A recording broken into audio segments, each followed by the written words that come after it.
Bonjour à tous et bienvenue dans cette nouvelle vidéo.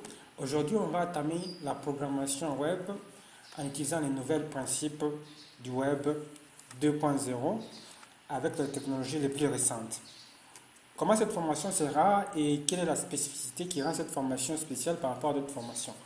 Cette formation va se baser sur la logique. Ça veut dire qu'on ne va pas baser notre formation sur un langage de programmation donné ou soit un framework donné.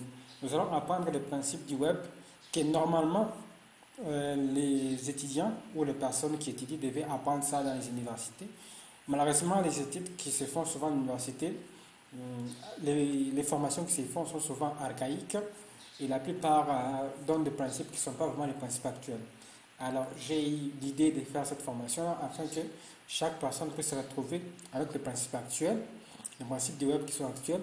Et nous allons faire aussi des exemples en passant par des frameworks les plus récents et les plus récents et les plus utilisés au monde afin que vous puissiez comprendre comment ces principes s'appliquent.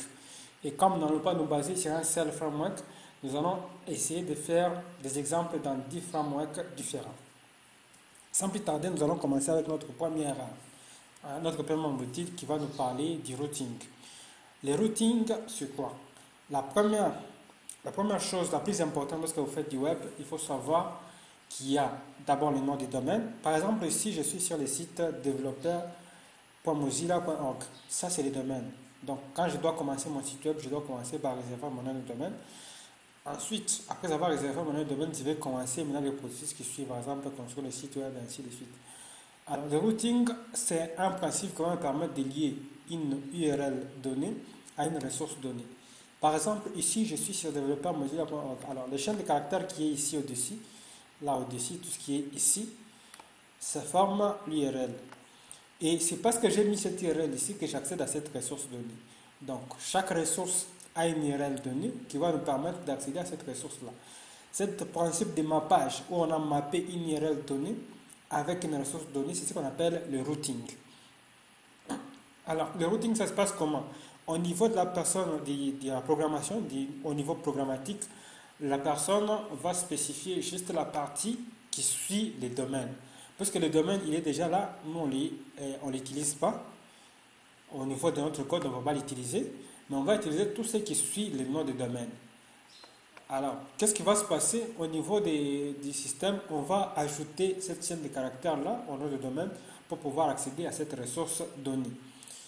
Alors, dans le routing, il y a des routes qui sont dynamiques. Dynamiques, par exemple, si c'est un nombre, on peut avoir, par exemple, dans un site qui s'appelle blog.com/1, par exemple, c'est pour dire, par exemple, que l'article 1, ou soit on peut avoir des noms qui sont intuitifs, comme par exemple ici vous voyez, on a fini avec Getting Started with the Web. Ça signifie qu'on a un nom qui pointe, on a une URL dans laquelle il y a le nom de la page. Parce que quand vous regardez, si on a dit commencer avec le web, ce qui est exactement la signification de Getting Started with the Web. Donc il y a des systèmes de noms qui sont intuitifs, des URL qui sont intuitifs, qui prennent le nom d'un article ou soit d'une donnée de votre site web. Et ce principe-là, on appelle ça les slugs.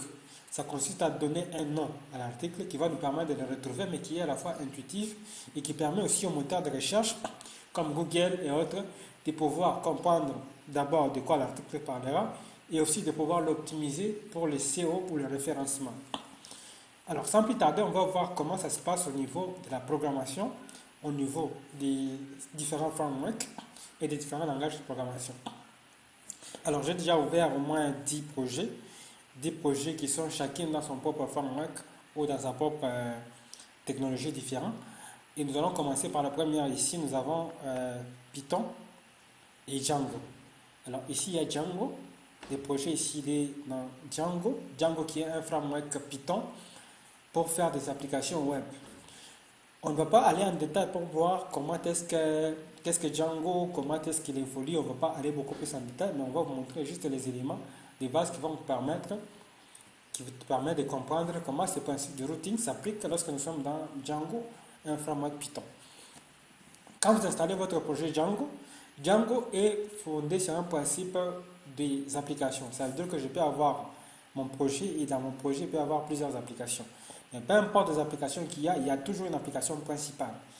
Alors ici, le projet s'appelle Todo App. Et les projets principaux, l'application principale plutôt, doit toujours être dans les projets principaux. C'est pour ça que quand j'ouvre le projet principal ici, qui doit avoir le nom, qui doit absolument avoir le nom de l'application, du projet plutôt, si j'entre là-bas, il y aura un certain nombre de paramètres qui vont me permettre d'accéder à toutes les ressources de l'application.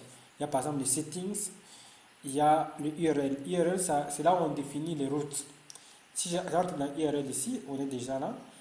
Vous allez voir qu'ici, il y a une variable qui s'appelle URL pattern. URL pattern, c'est une liste qui va nous permettre de lister tous les URL ou les ressources qui seront données en fonction d'une route donnée. La fonction path ici, qui est importée de la librairie Django.url, Django.url, on a cette fonction en premier paramètre les noms ou l'URL donnés. Et ensuite, en deuxième paramètre, nous avons la ressource qui sera donnée, qui sera renvoyée à l'utilisateur lorsqu'il va accéder à cette URL donnée. Par exemple, ici, nous avons admin.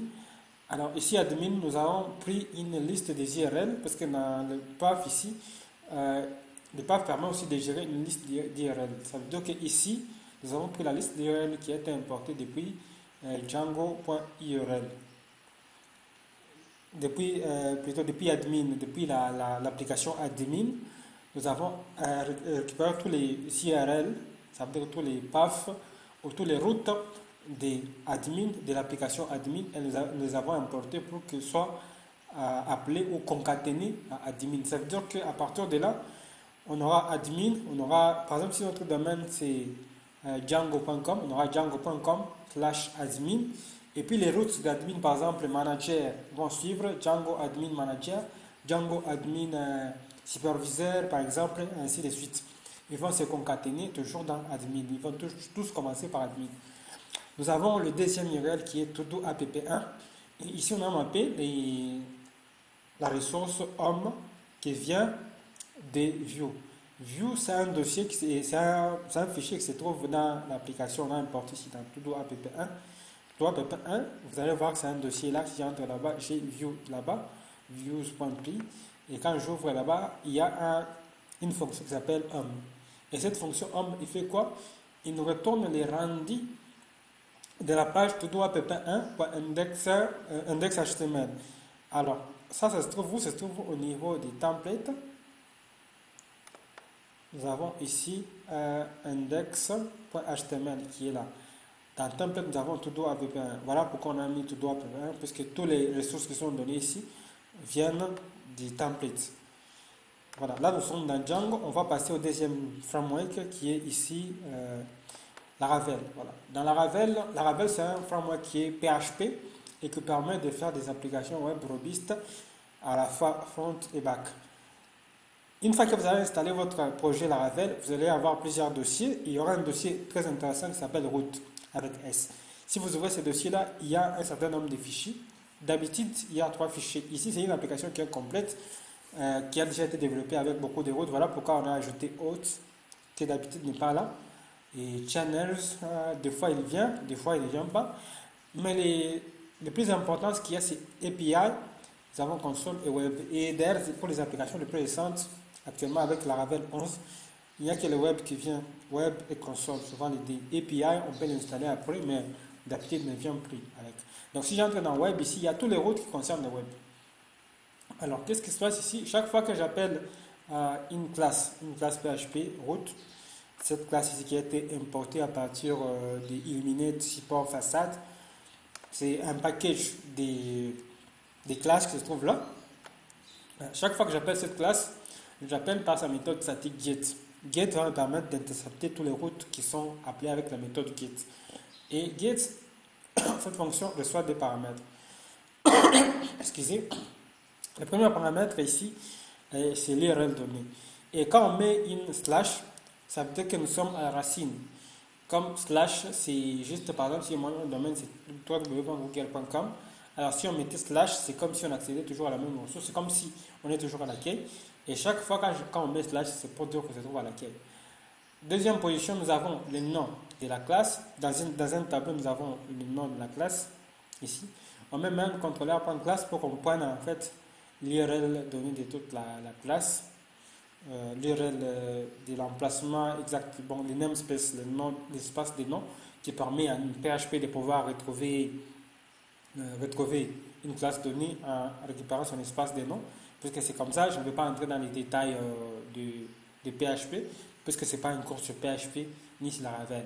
Mais c'est la logique à partir de laquelle PHP fonctionne à partir de d'un norme qu'on appelle le PSA4. Ça nous permet de mapper des espaces de nom avec des classes données. Donc, quand on met contrôleur.class, c'est un moyen de récupérer tous les espaces de nom de cette, de cette classe ici et de pouvoir la retrouver.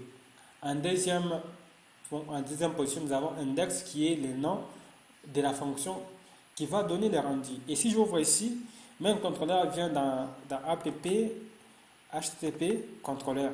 Alors si j'ouvre ici le main contrôleur, je peux l'ouvrir ici, vous allez voir qu'il y a une fonction qui s'appelle index. La fonction index est là. Alors il va renvoyer une vue dans laquelle il y a index qui est une page PHP ou plutôt Blade. Blade, c'est un moteur de rendu. Ça permet un peu d'optimiser les rendus au lieu de renvoyer directement les pages HTML comme on les fait par exemple dans Django, comme on vient de voir là. Ici, il y a des moteurs de rendu qui nous permettent d'optimiser ça. Alors, c'est une page qu'on va renvoyer ici avec un certain nombre de variables et de données qui seront envoyées à cette variable-là. C'est ce qui fait cette fonction ici, index. Et cette ressource-là qu'on vient de voir ici sera renvoyée au moment où l'utilisateur va accéder à cette ressource, à cette URL ici. On va leur renvoyer ça. Et ici, on a donné les noms. C'est-à-dire, le nom ici, ce sera le nom qui va nous permettre, tout au long de notre application, de pouvoir retrouver cette ressource ici ou cette URL donnée. Si on veut rediriger l'utilisateur vers laquelle on va dire home. Si on veut, par exemple, faire appel à l'URL de cette route ici, on va appeler à partir de home. Donc, on a un système de nommer les données. D'ailleurs, si je regarde bien, dans Django, il y a aussi une possibilité comme ça. Bon, ici, on n'a pas utilisé, mais il y a aussi une possibilité de pouvoir donner des noms. Voilà. Nous allons passer au troisième framework. Le troisième framework, ici, c'est Express. Alors, ici, c'est une application minimale dans laquelle il n'y a presque rien. C'est presque vide, tel que vous voyez. Mais on vous a juste montré les routines. On utilise ici Express. Alors, on a juste appelé Require Express avec une norme d'appellation qui est ancienne, puisqu'on pouvait aussi utiliser import. Alors, on a déclaré une application Express, on a déclaré le port 3000 et puis on a commencé à mapper avec la méthode get, app.get plutôt. Et en premier paramètre de la méthode get ici, nous avons l'URL donnée comme on a fait, et en deuxième paramètre, c'est la ressource qui sera envoyée. Ici, on a renvoyé juste hello it, qui est un texte, mais on peut aussi renvoyer du HTML, des ressources, un JSON, et ainsi de suite. Voilà, nous allons passer à l'autre framework. Nous allons passer à... Voilà, troisième framework que nous allons prendre ici, c'est Adonis. Non, Angular plutôt. Regardez, on va prendre Angular. Angular, c'est un framework qui est front-end. On peut aussi... on l'utilise aussi souvent pour développer des applications web robustes. Et il y a aussi un système de routing dans Angular.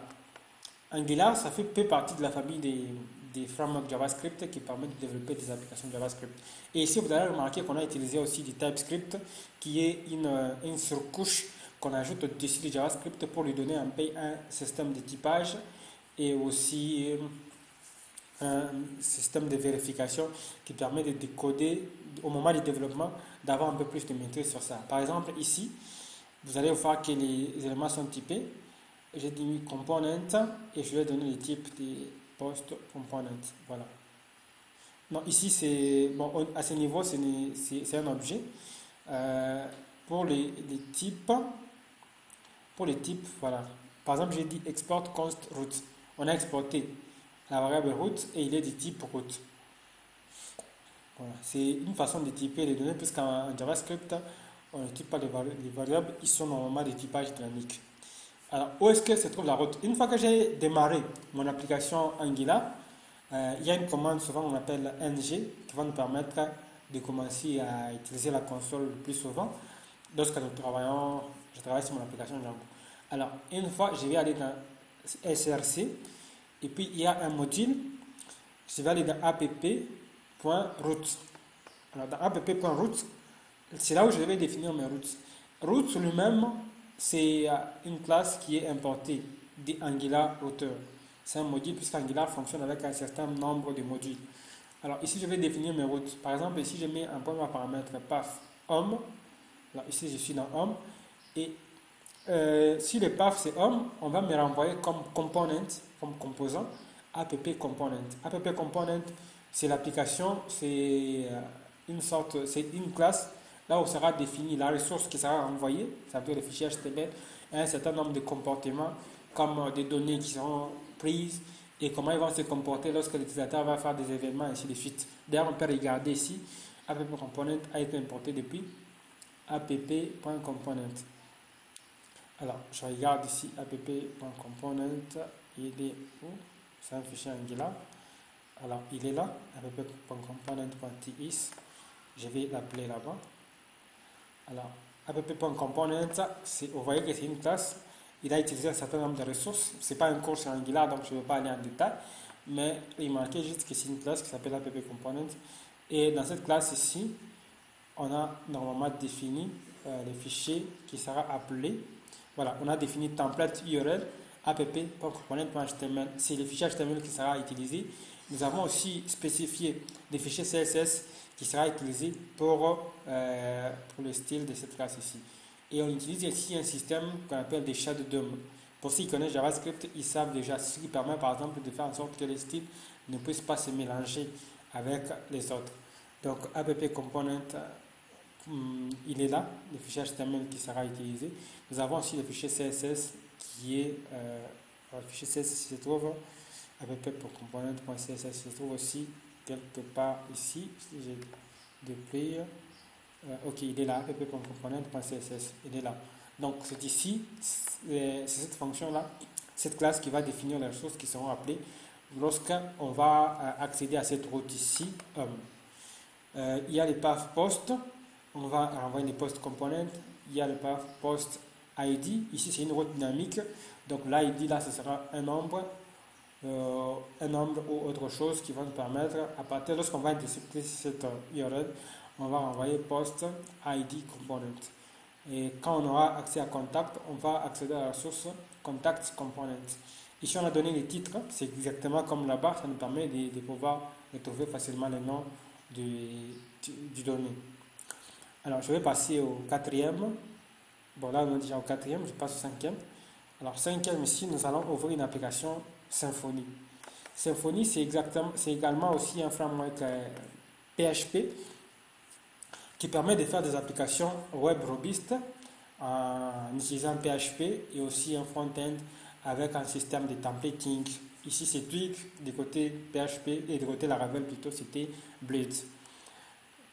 Alors, comme on va aller beaucoup plus en détail sur les symphonies, étant donné que ce n'est pas un cours sur Symfony, nous allons juste nous baser sur la manière de comprendre et la manière de savoir comment fonctionnent les routings ici. Les routings, ici, ça va se passer de manière un peu différente des autres. Ici, les routes sont définies normalement à l'intérieur des contrôleurs. Ça veut dire quoi? Ici, ce que je vais faire, c'est que je vais ouvrir, une fois que j'ai créé mon projet, je vais ouvrir dans CRC, je vais avoir les contrôleurs, un dossier contrôleur, parce qu'il y a un dossier contrôleur, il y a un dossier entity pour ce qui s'appelle le modèle dans les autres frameworks, les formes qui est l'équivalent des requests dans la Ravel. Il y a aussi des formes dans Django, pour ceux qui connaissent Django. Repository, c'est là où il y aura la logique de récupération des données. Donc, dans les contrôleurs ici, je prends par exemple mon main contrôleur, il est là. Ici, il y a une fonction, une méthode des main contrôleurs qui s'appelle index et qui va renvoyer une réponse sous forme de rendu.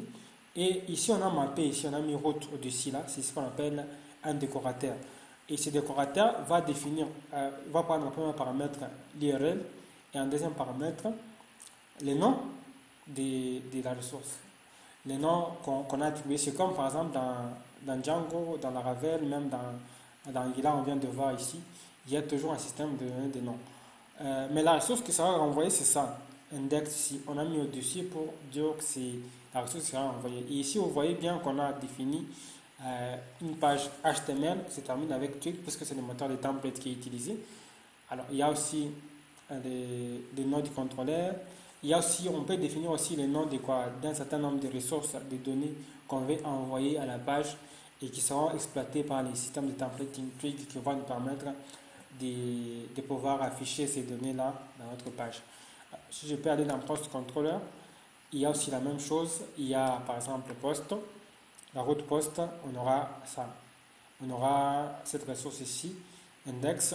Nous avons Post, Slug, comme je viens de vous dire, c'est un nom qui est dynamique. C'est un nom comme par exemple, comme on a vu dans MDN. Alors c'est pratiquement la même logique. Ici on aura un nom qui sera intuitif. Et lorsqu'on va accéder à cette URL ici, on va lui donner cette ressource ici. Donc c'est comme ça que ça se passe au niveau des symphonies. Nous allons essayer de passer à un autre framework. Alors ici on est, je viens de finir avec Symfony. On passe, voilà, ici on est dans React. C'est une application React simple.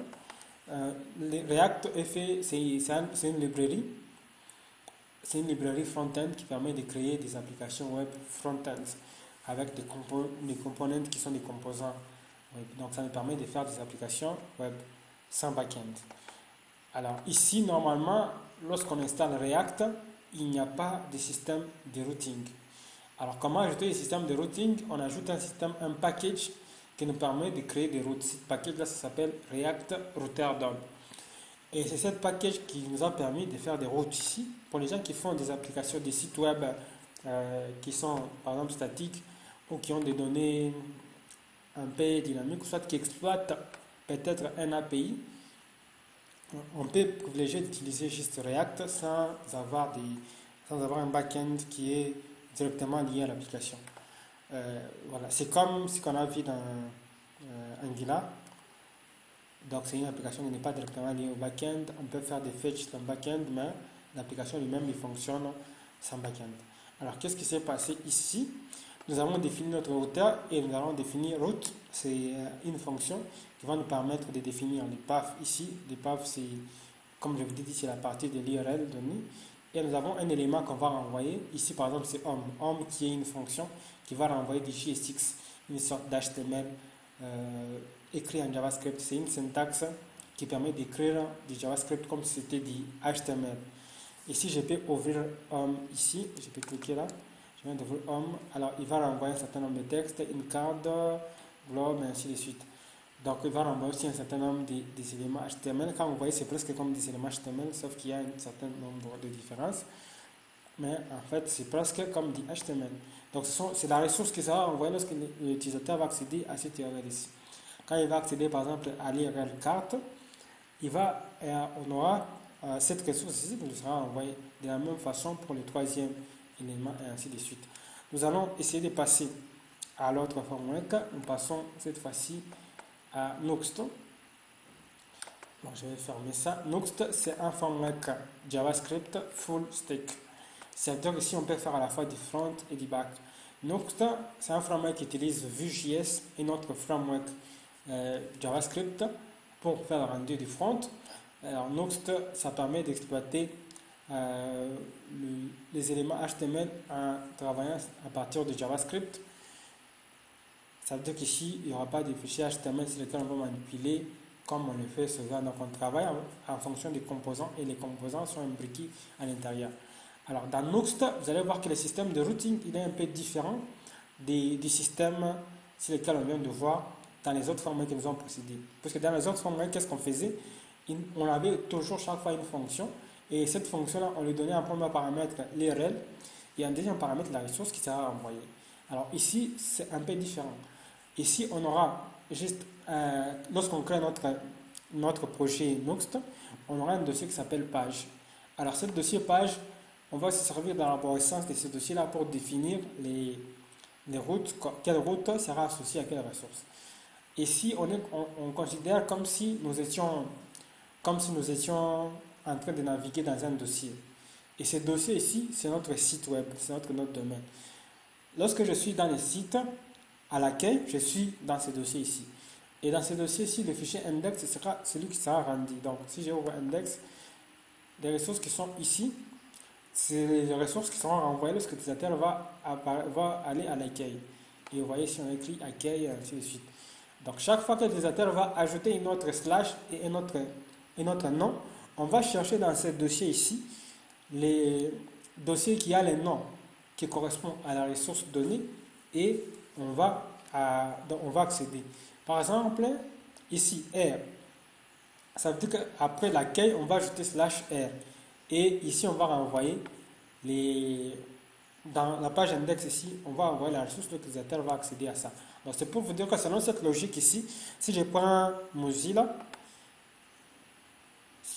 et que j'ai ce site ici, si par exemple je travaille dans Nux, je sais directement qu'il y a un dossier FR, qu'il y a un dossier doc, donc il y a un dossier FR, à l'intérieur de ce dossier FR, il y a un dossier doc, à l'intérieur de doc, il y a un dossier learn, et c'est là que je retrouve Getting Started with the Web.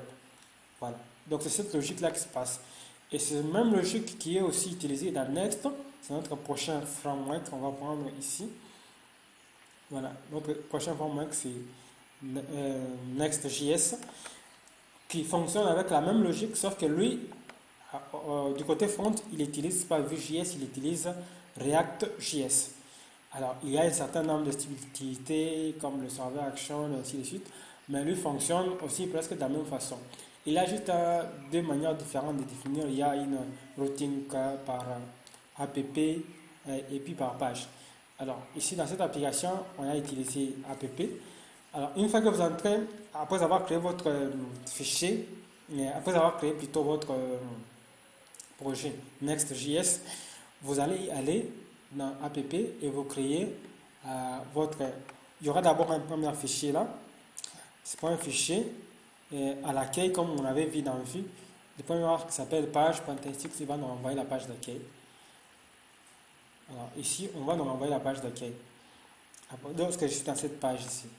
Et chaque fois que je vais entrer dans un des dossiers ici, on va l'ajouter à l'arborescence au niveau de l'URL pour accéder à la ressource donnée. Donc c'est pratiquement la même chose comme dans Nuxt. Alors on va aller dans les derniers. Okay. Le dernier qu'on a appris ici, c'est un framework Python pour faire des applications. Il s'appelle Flask. Alors Flask, exactement comme dans les autres frameworks, il permet aussi de faire des systèmes de routing. Ici, on le fait comment? Avec Flask, j'ai la possibilité de faire tout mon site web à partir d'une seule page. Donc app.py, ce sont ce qu'on appelle des micro-frameworks. Ça veut dire que je n'ai pas besoin de beaucoup de ressources. Le framework lui-même ne vient pas avec beaucoup trop de ressources, mais vient juste avec des méthodes élémentaires pour créer par exemple le serveur, pour récupérer des ressources, pour faire le routing et ainsi de suite. Et le routing est l'un des éléments de base qui se trouve dans le noyau du framework lui-même. C'est pour ça qu'il est fondamental de le connaître. Alors chaque fois je fais comment? Je vais définir un décorateur. C'est le décorateur app que j'ai importé ici. Okay. Voilà. Le décorateur app. Voilà, le décorateur app, il est là. On a appelé Flask num. Et ensuite, on a défini dans le décorateur app, nous avons défini la route. La route qui est là, on peut aussi lui donner un nom si on veut. Mais lorsqu'on accède à cette ressource-là, à cette URL donnée, la fonction qui est en bas là-bas, c'est la fonction qui va renvoyer la ressource donnée. À chaque fois qu'on va accéder à une ressource, c'est la donnée qu'on va envoyer. Ici, on accède à la ressource smiley, à l'URL smiley, on va nous renvoyer smiley. Et si on arrive dans cette ressource ici, dans cette URL hello, et puis la méthode, on peut avoir get ou post. Alors, que ce soit avec la méthode get ou la méthode post, nous allons envoyer les données de cette fonction ici. Si c'est post, on va envoyer Daniel. Sinon, on va envoyer aussi, on va créer une salutation Daniel. Sinon, on va envoyer la salutation Daniel. et vous allez voir que jusqu'à la fin, c'est toujours exactement la même chose qui se passe. Donc on vient de voir, de piloter un peu notre logique dans différents modes différents de routing. Alors dans les prochaines vidéos, on va voir les notions suivantes sur la programmation web. Et ces notions, on va également faire la même logique dans les différents modes différents pour voir quelles sont les variantes qui se passent. Alors, si je peux un peu résumer ce qu'on vient de voir ici, on vient de voir le routing, qui est une manière de pouvoir mapper une partie de IRL, qui signifie Uniform Resource Education, à une ressource donnée. Donc, à chaque fois que l'IRL va changer, on va aussi charger une ressource au niveau du serveur qu'on va renvoyer. Ce système de mapper une URL donnée avec une ressource donnée, c'est ce qu'on appelle le routing. Et il y a aussi des systèmes de routing qui sont intuitifs ou dynamiques. Ça nous permet par exemple de créer des noms des articles qui sont intuitifs, qui permettent de dire quelque chose et d'aider à l'optimisation et aux méthodes de recherche de pouvoir les comprendre. Alors je vous donne rendez-vous dans la prochaine vidéo. Merci.